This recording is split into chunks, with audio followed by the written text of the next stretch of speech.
My first knowledge of the Derby, I was still in the service. I was stationed in North Carolina in Beaufort. My wife and I went to the movie.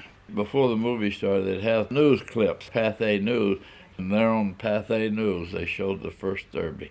That's South Beach. And I came here and went to work in 1947 in April, and that fall was my first Derby.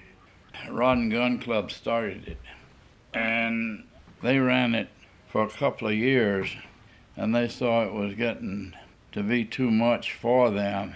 It was a full-time operation, so they talked the steamship company to take it over, and at that time the steamship was operated by the New Haven Railroad. They could see some money in it because the Cape Codder ran from New York Central Station up here, and they also had another line that came down from Boston.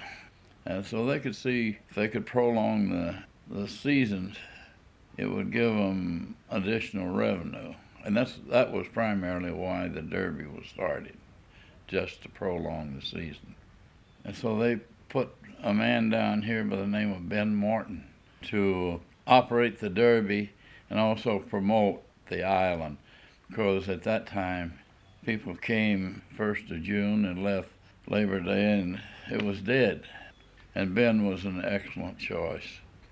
And then they formed the Chamber of Commerce. Well, they might have had a version of the Chamber here, but Ben took over both the Chamber and the Derby. He was the Derby, no question about it. He was a great guy. But he'd go any place, anytime to promote the island and the Derby.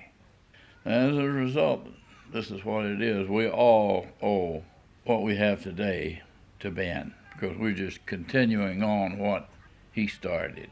And he had a lot of drive and all. He got a sports writer in Providence interested. His name was Warren Walden. And Warren had one of the first TV shows on WJAR Channel 10 in Providence. And Ben was up there all the time, and he got a lot of publicity through that.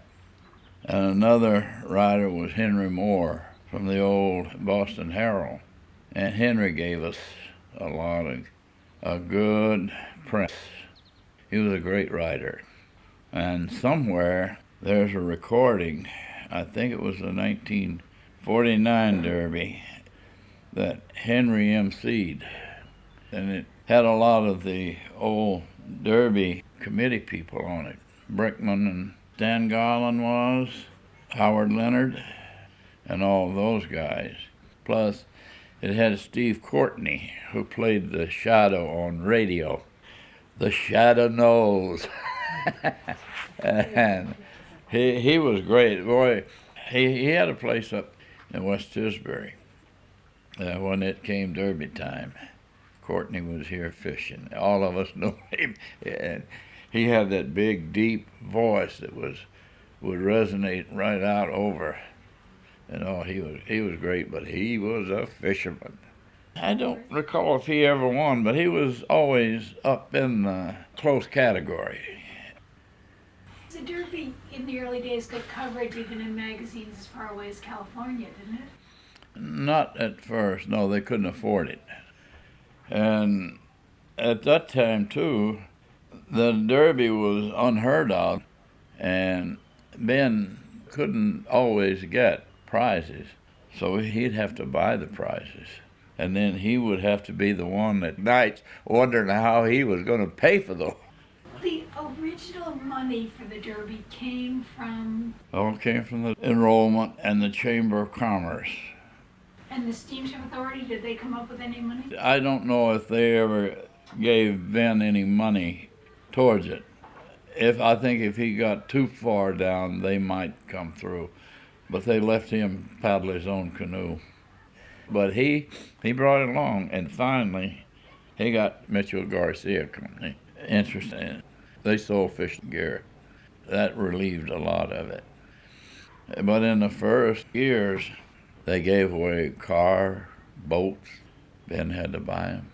And one time they gave away a house lot. Henry Cronig gave the house lot up in Gay Head. It was up on Lighthouse Road. And the Mad Russian won it.